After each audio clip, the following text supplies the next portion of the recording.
What's going on, everybody? You're tuned into the 48 Laws podcast. My name is Rudy Malumba. And I'm John Karp. Let's get into this book. This episode, we're going to do Laws 3 and 4. Law 3 is conceal your intentions. The judgment is keep people off balance and in the dark by never revealing the purpose behind your actions. If they have no clue what you are up to, they cannot prepare a defense. Guide them far enough down the wrong path, envelop them in some smoke, and by the time they realize your intentions, it will be too late. All right. Robert Greene, as an example for the observance of this law, he tells this little story about Bismarck at a time in his career before he was appointed to the cabinet of the King of Prussia and then later on became prime minister. He was just another figure in politics working his way up. And at this time, it's worth remembering that Germany was not a unified state. It was broken up into a lot of different states, kind of like a loose confederation. One of them, of course, being Prussia, where Bismarck was from. Mm-hmm. And the big topic at the time was, should Prussia go to war with Austria? Now, Bismarck really wanted to go to war with Austria, but he campaigned on the idea of peace with Austria. And this came as quite a shock to anybody who knew him at the time, because everyone knew that Bismarck was pretty aggressive, kind of more of a conservative, war hawk kind of a individual. But he campaigned for peace to basically win the favor of the king, because Bismarck was really desperate to find an ally of some kind. And the king obviously favored peace with Austria over war with Austria. So Bismarck gave this rousing speech about keeping the peace with Austria, and it worked, and kind of convinced everybody in the government of Prussia to not go ahead with a war with Austria. And, sure enough, he won favor with the king, and the king appointed him to his cabinet. And from then on, Bismarck turned around and gathered the funds to raise up an army to go against Austria. The second reason why he did this, by the way, that I didn't mention, was because he knew at the time that he said that he wanted peace, he knew that Prussia was not financially astute enough. Their army wasn't trained enough to really take on the Austrians. Yeah. So he really had to get himself into a position where he could divert the funds and acquire the training necessary for these troops to go ahead and fight Austria. So that was his whole ruse the entire time, was to go to war with Austria. And then, of course, the transgression of this law concerns the Marquis de Sévigné, who really fancied this countess, but he himself was very inexperienced in love, right? So he counseled a courtesan, which is kind of like a nice way of saying a high-class prostitute. Yeah, she's been around the block. yeah. And her name was Ninon den Lenclos, and she instructed the Marquis to basically, don't come on too strong onto this countess, kind of make her chase you a little bit, don't go to the same places you frequent all the time, make a surprise appearance in a place you don't normally go to. Make yourself visible around other women, get her to want you, right? Well, sure enough, this worked, and he ended up taking the countess back to his house. But once he got into this house, he completely broke character and told the countess exactly how he felt about her, how much he loved her, and blah, blah, blah. Yeah. And she was, just kind of turned off by it. Yeah. And she said, I'm out of here, man. Came on too strong. And she stayed away from him the rest of the night, I think they said in the book. I think the rest of his life. Yeah. And never to be seen again. Yeah. I think this was, those two stories, I think, highlighted one of the tactics that Greene emphasized about concealing your intentions. Those two examples used, they used decoys in order to distract the person that they wanted to, or the people they wanted to conceal their intentions against. For Bismarck, he was kind of in a tight spot where he was in a situation where, one, he knew that everyone wanted to go to war because they wanted to, I think, unite. They wanted to unite all of the German city-states and everything like that. Yeah. The Prussians, the Austrians were against it. And the Austrians wanted them to be separated and everything like that. So he was in a tough situation where he had to figure, one, he knew that if, since everyone wanted to go to war, he knew that they weren't ready for war. So if they did go to war and they failed and he supported the war, then his reputation would take a hit. He also knew that that if he announced his intentions, he went up to them and said, hey, look, I don't think we should go to war, then, they would argue him and then they'd go to war anyways. So he wanted to, really his aim was power, and he wanted to make the right decisions to give him the most power. So he knew that he kind of had to, in a way, work beyond all of that, where words wouldn't do it, and where aligning himself with really what everyone else wanted to do would do it. So he had to pretty much show that he was right instead of saying it. And by doing that, he went the backwards way where he pretended he was against it, and then that brought him favor with everyone else. And then years later, when they were ready for it, boom, he struck and he did that. So really, he used a decoy. The decoy was a new perspective to distract everyone else, and people were like, oh, he's really changed, and maybe he's right. And then boom, he distracted them and went to war anyways. For the I like the Ninon de L'Enclos story because I feel like that just shows us how not important, but how really concealing your intentions is really a part of life. Really, it's something that we employ even without knowing it. I think the seduction part of it is something that is just natural to us. We just know that if we go up too strong, I think for men and women, typically you like someone or you're interested in someone, you go up to them and you say what your intentions are clearly ahead of time. It'll be something where it's like the fun is kind of taken out of it. I feel like what Green brought up in this book is kind of about the delicate dance that dating is, where it's something like we all want to be, we want to kind of take part in that dance, knowing that there's something kind of outside of us that's leading us to do this, but we don't necessarily want to call it out. Which is why when the Marquis just mentioned, hey, look, I'm interested in you and I love you and all this other stuff, it broke that spell, broke that magic. So I like the use of both examples. I think it really kind of it showed us just how evident this law is in real life. And I feel like, while deception was used in both of these examples, I feel like the goal was something, for both of these stories, the goal was something that's not necessarily like an evil goal or anything. It was just, in Bismarck's mind, he wanted to achieve something for the good of himself and for the, I guess, all the Germans. And for the Marquis, he just, wanted to get with a countess. Yeah. So. Speaking of the Marquis and dating, I mean, it's obviously still very relevant today. Though I would say, you want to keep that delicate seduction dance going, but you also kind of want to make your intention known. You don't want to, for example, if you're in the grocery store and you run into a woman that you really like, right? You want, when you get her number, you want to say, hey, and you say, let's meet up for coffee. You want to make it clear that this coffee is a date. Yeah. And it's not, you're not like, it's not just two buddies hanging out. Yeah, exactly. Yeah. But you can do that without, telling her how much you you love her and all that. How many babies you want to make with her. her, exactly. Where you think the best school district is to move into and all that.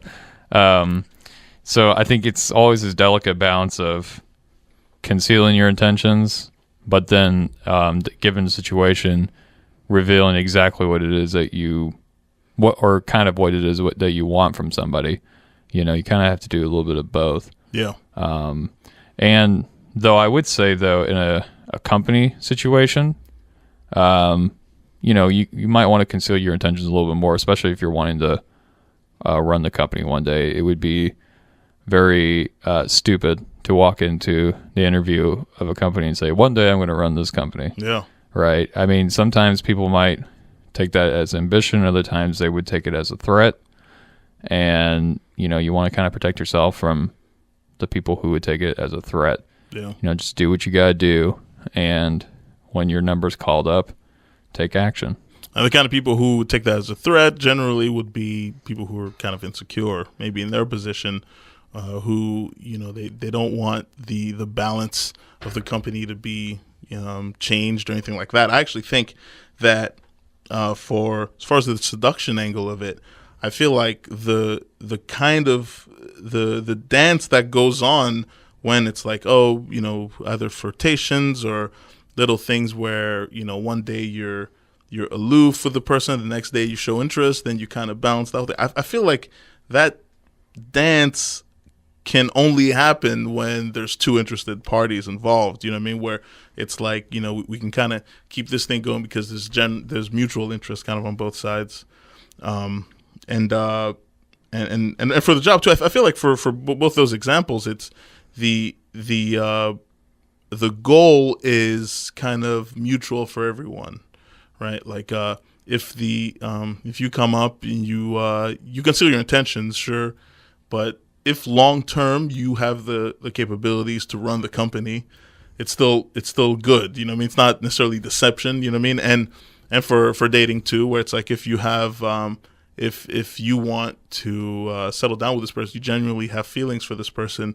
I feel like long term too, you can see your intentions, but it's kind of in a good way where there's not anything kind of malicious. Yeah, neither of my examples really lend to any devious behavior. Yeah. But it's not to say that devious people don't use this, because they certainly do. Absolutely. Definitely politicians use this. Absolutely. All the time. Absolutely. How many times does a politician say, we're going to finally, fix the economy, and they get into office and it turns out that, the reason why the economy crashed was because of a handful of people, and those handful of people are in this individual's cabinet now. Yeah, definitely. It happens a lot. It happens so much that's the stereotype now. Like a politician is a loser. I mean, that's the reputation now in general. So if you say you work in politics, people go, oh, so you lie about stuff. Yeah. And things like that. I want to touch on this too. Green kind of talked about some of the I guess the natural kind of human nature things that lead to this law and everything like that. He was talking about how generally it takes effort to control your tongue and to control what it is that you say. It's just a natural thing for us to just keep talking and to say what our intentions are and to just put it all out there in the open. And he also makes a case about how people who are generally very open are predictable. People know everything about them. So because they do, they don't really have a they're seen as weak and not as powerful. It's something where you always know where this person stands. So because of that, I can predict where this person's going with this, with that. There's nothing to fear, and because there's nothing to fear, there's nothing. You're generally seen as not a powerful person. And you're saying that in general, the truth about human nature is that our instinct is to trust appearances. So naturally, we trust what we see that's out there. So when someone does something, tries to distract us in a way, and does something else, it comes as a surprise to us, and we tend to respect that more because we didn't see that coming. Right. It's kind of like we're almost kind of treaded into Law 4 territory. Yeah. Bringing this up. A little bit, yeah. He there are some correlations between the two. Yeah. But I know he kind of spent some time talking about these things in this chapter as well. Well, let's quickly touch on the different ways that you can conceal your intentions. I know that he broke it up into two parts. Yeah. So this first part here we talked about was really using kind of decoy objects of desire and red herrings to throw people off the scent. I wasn't sure what a red herring meant, but apparently it's red herring is a decoy. It's a decoy pretty much. Yeah. And that's the first kind of part of concealing your intentions. The second part is using smoke screens, and smoke screens generally are things you use to kind of bait someone into thinking things are normal, things are regular, things are like everyday occurrences. So you're able to fool them by presenting something that seems like their everyday ritual or whatever else. But meanwhile, under that facade, you're doing something. You're distracting them with the obvious, and you're doing something underhanded and deceiving them in that way. Right. Exactly. And he talked about a few examples with this also. I think there are a few examples about Kid Wheel, who was a guy who stole money, and then Haile Selassie. The main point with this was that you play on people's. There's many ways for you to present a front that just seems kind of regular, but by maybe using inconspicuous faces, maybe by doing noble gestures, doing something nice for someone, establishing a regular pattern of things, and then when people go through that, they kind of lower their defenses. The best example I had for this was really any movie that has a twist in it. If you've seen one movie, you can kind of follow along on just how movies are sequenced and what to expect here and there. Whenever you watch a movie with a twist, I feel like you definitely always remember something from it because it's so out of the ordinary, but it seems ordinary at the time. So it's really kind of using a smokescreen of this is a regular movie, and then boom, the switch happens at the end. Exactly. And then for a decoy, I just came to me during World War II. There was a secret regiment of soldiers called the Ghost Army, and they were composed of they were basically audio engineers and set designers from like movies and stuff like that. And what they would do is they would broadcast sounds of like tanks moving and like people talking and airplanes taking off. Wow. And they would quickly run out and they would take these like rubber tanks and like place them in such an order and all these rubber airplanes and stuff. And it would fool the Germans because they would pick up on these radio frequencies, or they be going by and they would see like what appeared to be, a conglomeration of U.S. military personnel. Yeah. And they would divert their attacking force that was supposed to be attacking where the actual army was, and they would go attack this decoy position. Wow. But before they got there, everything would be gone.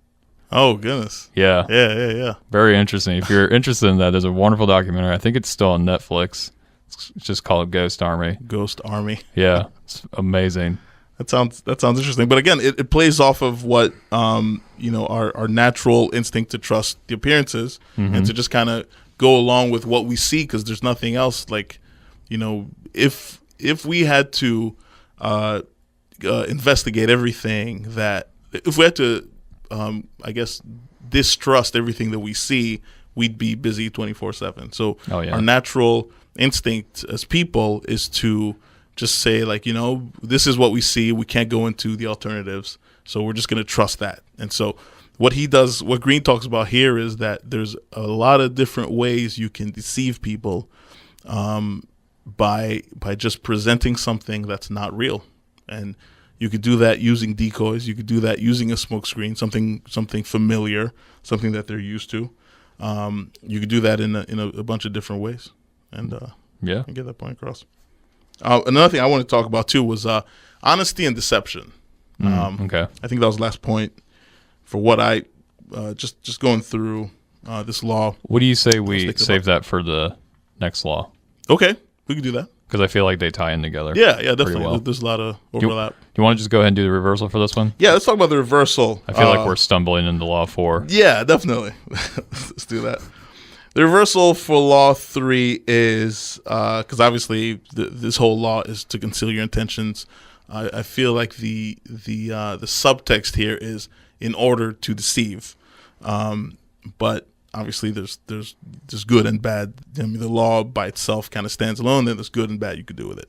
But what he talks about in the reversal is that if you have a reputation to deceive, or by using red herrings or diversionary tactics, people find you out. So people won't really trust you when you try to present, smoke screen, or you try to use a decoy, people will see through that. They'll be like, oh, this person has done things like this before. So there's no way to deceive people who expect to be deceived. And the only way to fight against that is to just come out with it, to admit that, in my past I've deceived people and I've done this and that. And then it becomes something where people kind of, they see that and they can have some empathy for you in that way. I think the example that Green used was P.T. Barnum, about how he kind of just came out and said, look, I've deceived people, I've done this and that. And then whenever he tried to deceive someone and they figured it out, he'd be like, oh, I'm just trying to deceive you. And it became like a joke and all that other stuff. And then they also talked about how sometimes it's possible to deceive people by not necessarily presenting a familiar smokescreen, but by presenting something vivid and colorful, by presenting something so out of the ordinary that you distract them by doing that and deceiving them. So those are the two reversals he got into. Okay. Absolutely. Shall we go ahead and do Law 4? Yeah, absolutely. Before we do that, very quickly, do you think this law holds in general, or what's your main take on it? I think it does. I mean, you really have to measure out the situation. I think when you're dealing with relationships, it's kind of less so, because you kind of want it to be upfront with, if you're, we're talking about like interpersonal relationships, you really want to be upfront with how things are going in the relationship, whether it's with your family or with your friends or with your significant other. If you just kind of hide everything, that kind of leads to more trouble than good. Yeah. At the same time, though, like I mentioned earlier, if you're trying to advance in a company and you don't want to come off as too strong, yeah, this is a good law to bear in mind, and it's also definitely something to bear in mind that others are doing. Okay, yeah, definitely. I think I agree with that. I feel like the and it's so interesting because there is a lot of overlap between concealing your intentions and the next law we're going to get into. Yeah, that's kind of why I was like, hold on there, put the brakes on. But I do I do think it holds to. It all depends on what it is that you're trying to do. I think if you're we've talked about this on the podcast, where we'd like to kind of advocate for like using either these laws for good or as protection, to kind of know, what tactics people could use on you, and then kind of arming yourself for that. I feel like concealing your intentions, I don't know. It depends on what you want to do it for. So I'm kind of mirroring what you're saying. Mm-hmm. But I think anything, I think it holds, period, because it's kind of in stark contrast to what we're used to as people. I do believe that naturally we try to believe what we see. So by you kind of going against that, you play against the human nature thing, and then it's easy to get duped and everything like that. So I do believe the law holds as well. Okay, so, cool. Less in control. Even if you're saying something banal, it will seem original if you make it vague, open-ended, and sphinx-like. Powerful people impress and intimidate by saying less. The more you say, the more likely you are to say something foolish. Okay. Well, back the observance that Robert Greene gives is back during King Louis XIV's reign. A lot of important people in the French government who wanted to push a certain cause would get together and they would pick somebody to word their particular position in a way that the king would accept and then put into power. And these individuals came from however many camps there were on however many different sides of the issue that was at hand. So anyway, so each of these individuals would go to the king and plead their case, and the king would simply say, okay, I'll keep that in mind. And none of these guys would know what the king was going to do until he just set it into action. And it's one of those things where by King Louis not expressing exactly how he was feeling at that point in time or exactly what he was thinking, he was always able to keep these guys on their toes. Like, they couldn't predict what he was thinking, what he was going to do. So they always had to, kind of curtail everything. They always had to, placate to him, and that kept him in power.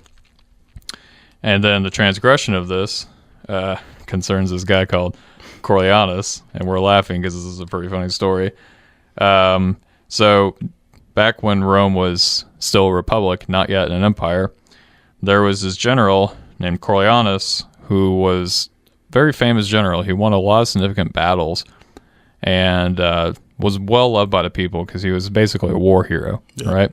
So he decides he's going to run for some position in the Roman Republic, probably senator.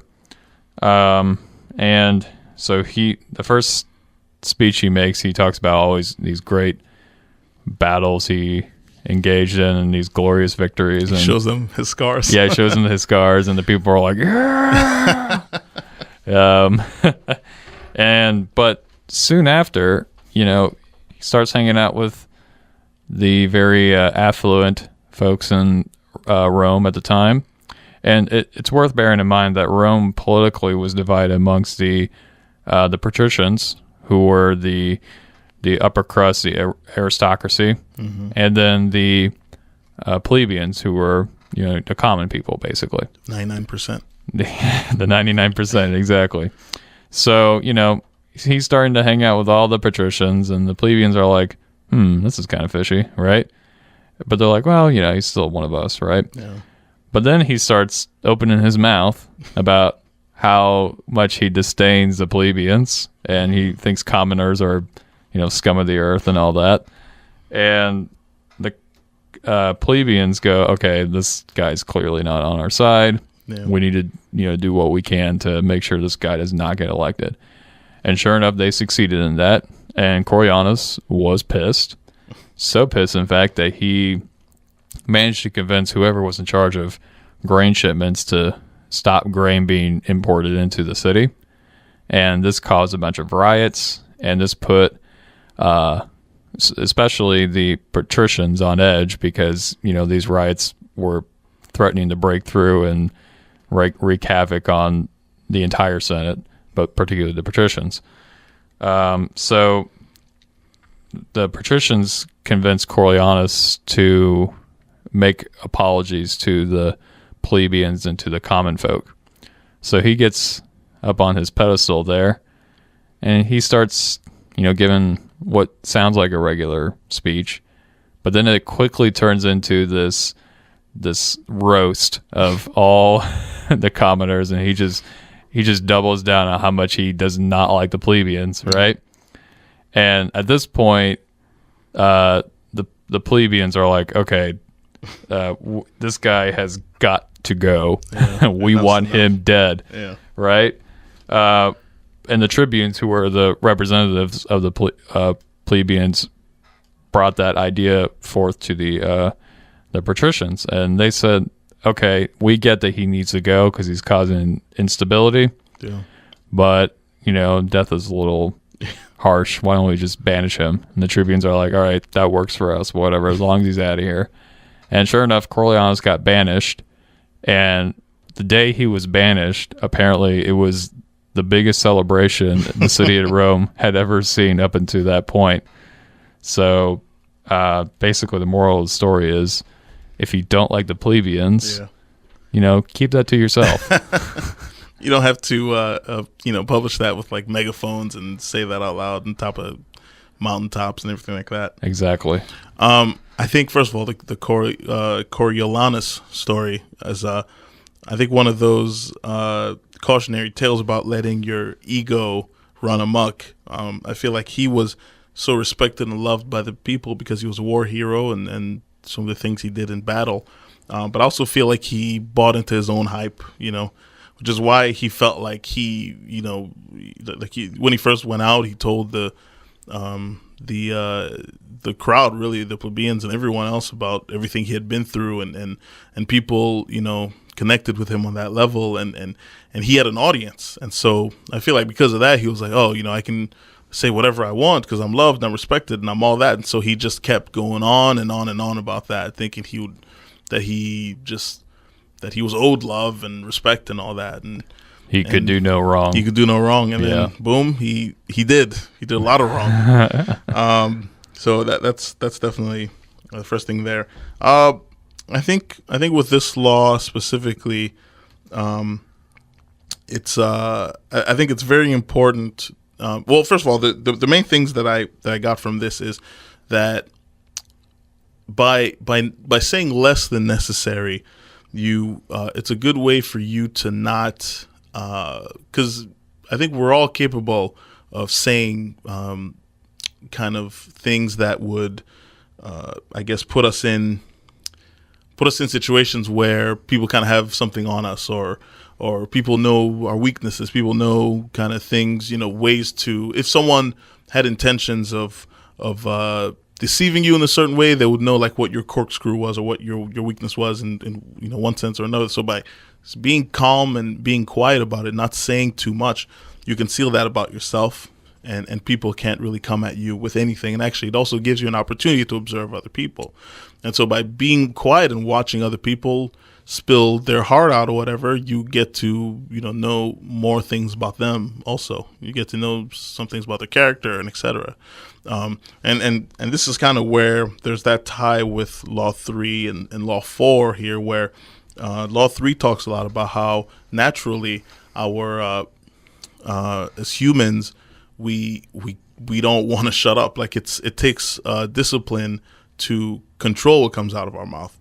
So by being disciplined and not saying a lot, really what we're doing is we're showing kind of how strong we are and how we kind of manage ourselves. So yeah, that's one of the main things I got from this. And I think building on top of that, I think it's worth remembering that you really shouldn't be living your life like an open book. Like, for example, when people get on the Facebook and they talk about, oh, my life is, if only my life was a ray of sunshine on a rainy day and blah, blah, blah, and they're obviously drawing a correlation as to how dismal they think their life is. Yeah. It's, it's in bad taste. It really is, because it makes you look bad. Oh, it makes you look really bad because you're just that obnoxious person who just one of those that can't catch a break people, and those people are annoying. Yeah. Number one. And number two, you're basically advertising your weaknesses out there to the world. And that's not ever a good thing to let people in on. Yeah. Because especially if people have malintent, they'll use that to their advantage. Exactly. And I feel like that's also what Green was getting at. I feel like in this chapter he talked about how to shield yourself from people who, he does this a lot, shield yourself from people who probably have malintent, who will use things to harm you or deceive you or whatever else. But he also said, by observing other people, you could actually do the same to other people. You could actually observe them and watch them and whatever. He talks a lot about deception. That's a big thing, a big kind of through line through this book. So I feel like he always offers up a thing where it's like, oh, you can keep yourself from being deceived, but you can also deceive other people. Right, which I'm sure King Louis XIV probably did. Obviously, nobody could deceive him because nobody really knew what was going on in his head. Absolutely. And I'm sure within his court, he was able to kind of read everybody because, everybody was trying to impress the king, and they just would yammer their mouth on. Yeah. And so he was able to pick up information. Yeah. And probably use that, to his advantage. Absolutely. The image of the stoic, quiet king also is something that just, you can't help but respect. We've, I think a lot of people who've had for me growing up, my oldest brother was always a very quiet person and stuff. And I remember kind of growing up, we all kind of, because he never really talked a whole lot. So I come from a large family. So growing up, it was kind of a thing where we all revered him and we all kind of feared him in a way too. And whenever he talked, we knew it was something important, or else he wouldn't be talking. The same thing like if you've seen the Jay and Silent Bob movies where the whole movie, Jay just runs his mouth. He says all kinds of stupid stuff. And at the end of the movie, Silent Bob says one thing, which is like the moral of the story of the whole thing. And I know that's kind of a humorous spin on it, but I think generally that's something that's true out in real life. People who don't talk a lot generally have a lot to say when they do talk. So, and also, I mean, yeah, it just ties into, what you tell kids all the time. Basically, keep your mouth shut and listen, because you can't learn if you're talking. Absolutely. Right. Absolutely. What's the old saying?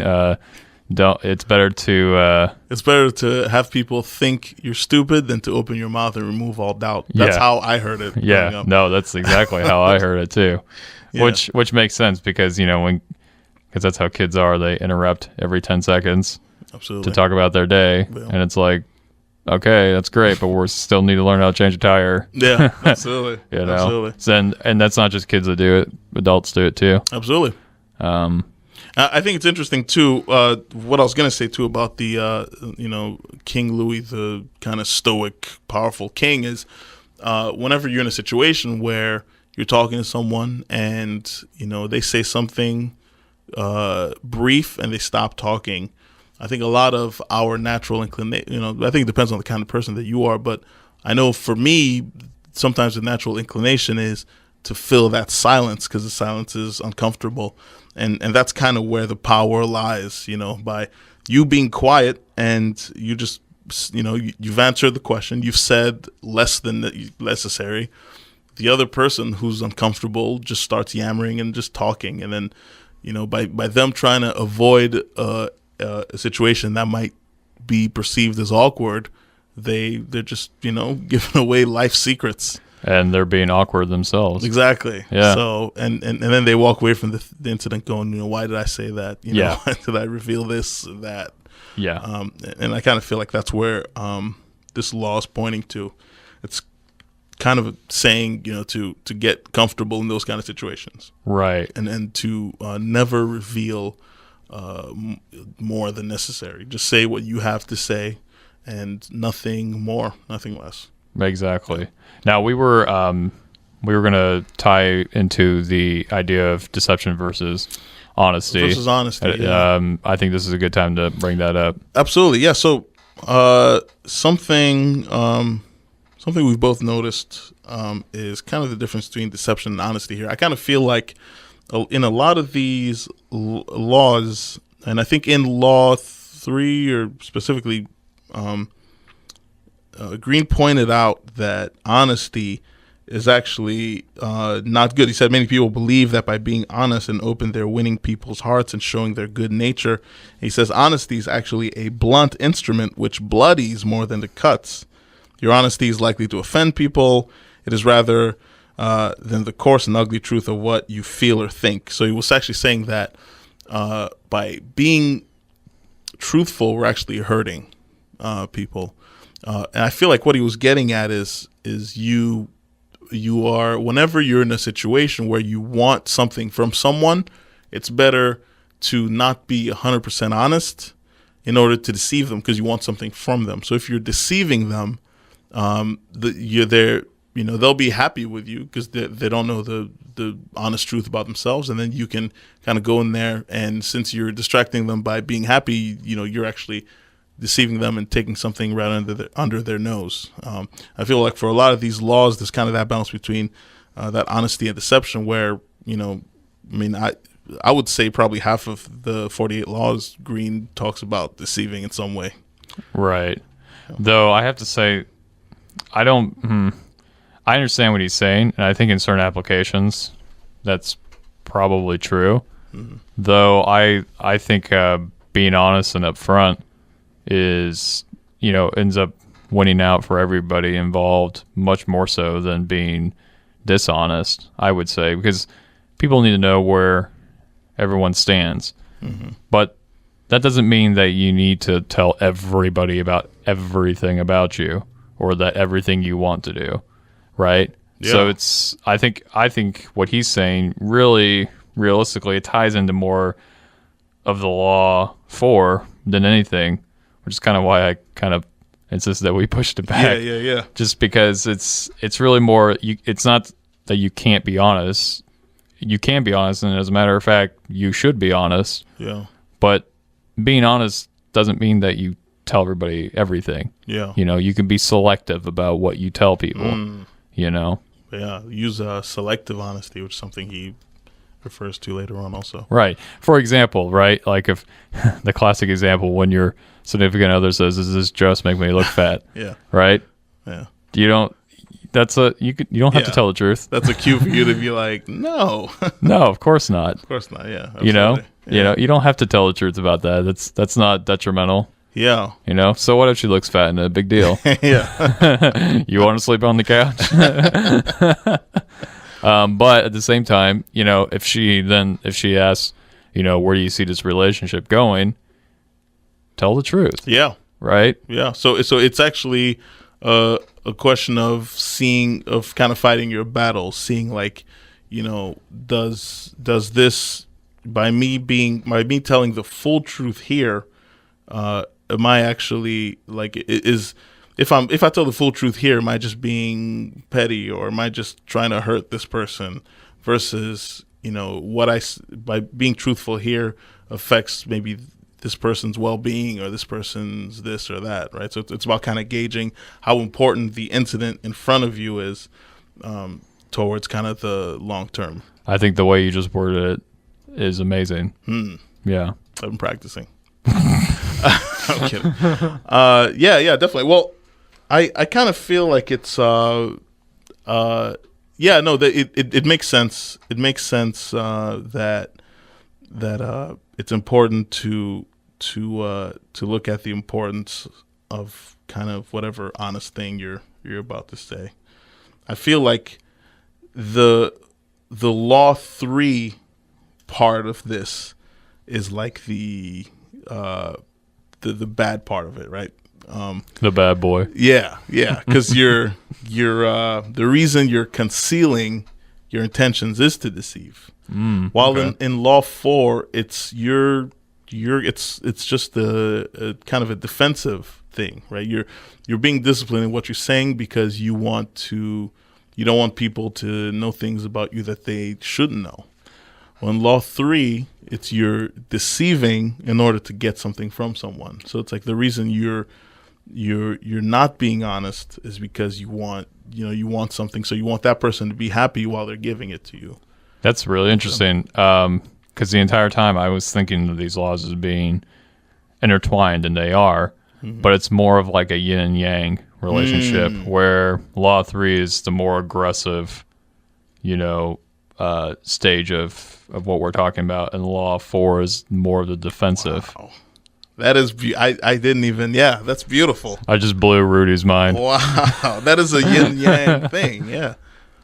Yeah, because because when I was looking at it, I looked at it as a conceal your intentions, and well, I guess that's what you're saying too. Like I looked at them together, conceal your intentions and don't say more than necessary. Right. Well, it's really the same side. It's two sides of the same coin. Exactly. Wow.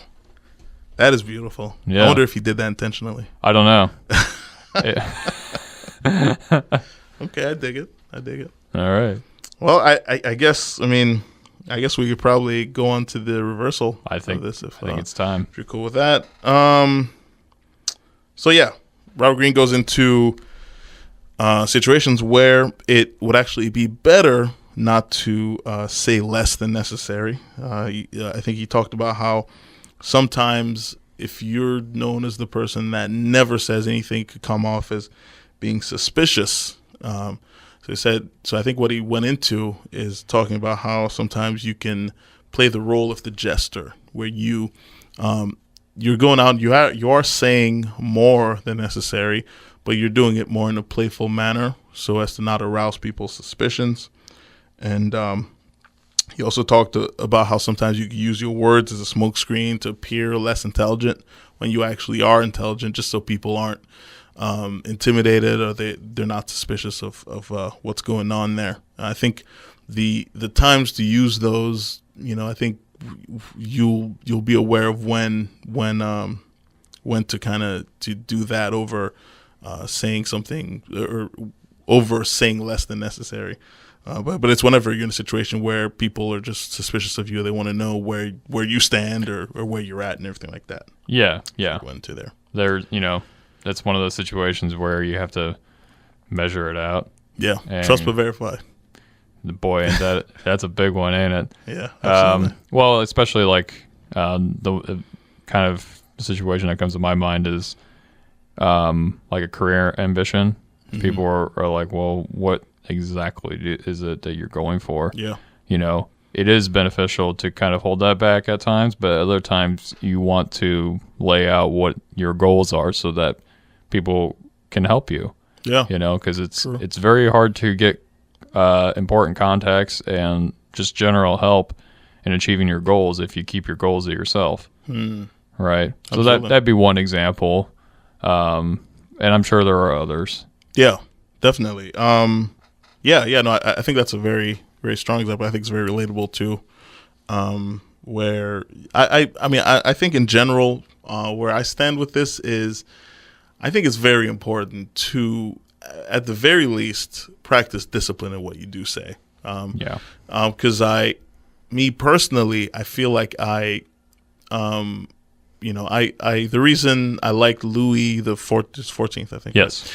I liked his stories because he was someone who, I think they said in his past, he was someone who would talk a lot, who would just ramble and say whatever. And I know in my past, I've definitely, when I was younger, I used to definitely do that a lot. I feel like it's important to discipline yourself though, because it's not, there's some parts of you that you should only let maybe people who are very close to you know about, not, advertise it to the world. So I feel like it's very important to always to practice that discipline, because it also makes you mentally stronger.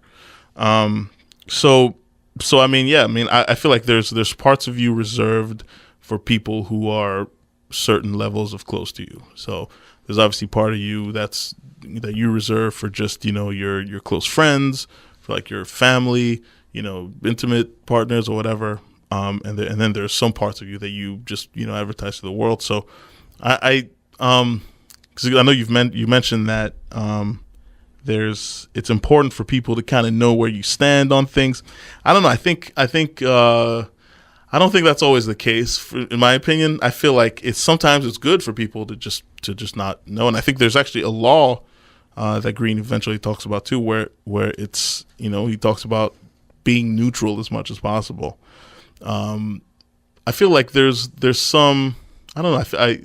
That seems like something that's kind of worth doing, and also because you don't pigeonhole yourself in any way. Like, so, because obviously as humans, we all grow, we all evolve, our opinions change on things and stuff. I feel like sometimes when you present yourself as being, I'm for this or I'm for that, you tend to get stuck in that. That's a very good point. Yeah. That's a very good point. Yeah, so by keeping yourself kind of outside of that, I feel like there's power in that. Also, it keeps people guessing. I feel like that's always a good thing. That's a very good point, and I agree with that. Yeah. I think I'm killing it today. This is 2 out of 2. I feel like LeBron up here. Shaq and Kobe over here. I think it's one of those. It's funny. It's almost like you can observe this law and then break the law. Yeah. In some ways. Yeah. And it works. Absolutely. Though you could probably say that about a lot of these laws. There are some situations where you ought not follow law 1, 2, 3, 4, all the way up to 48. Though a lot of gray. A lot of gray. Well, sure. Life is. Yeah, that's how life is. Shades of gray, not black and white. But I tell you what though, I think this law 4 in particular, always say less than necessary. I think that's a pretty good standard rule. I think so too. And you know what? A good rule of thumb too, whenever a law kind of mimics some cute little saying you were told as a kid, it's right. Yeah. When your middle school teacher told it to you, it's right. You know what I mean? So I agree. I think I really like this law. I think it's something to practice as often as possible. Whenever you're in a situation where because I mean, it's easy to forget. It's like you're hanging out with a bunch of people, and then you want to be funny or something, so you tell a story about something that happened when you're a kid, and then you're like, why did I say that? I mean, but I feel like it's something to practice as often as possible. You're not always gonna be great with it, but I think it's good to share a part of yourself with. I mean, if people want to know about it, they have to get close to you then, in order for you to be more kind of, to tell them kind of more about you and stuff like that. So yeah, I'm 100% with this law. Yeah, I think we did it, my friend. All right. Well, that brings us to the end of the show. For the 48 Laws podcast, my name is Rudy Malumba. And I'm John Karp. We're signing off.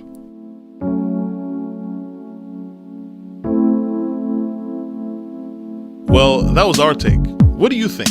Email us at the 48 Laws of Power podcast at gmail.com. Be sure to check us out on iTunes and YouTube, and please like, share, and subscribe.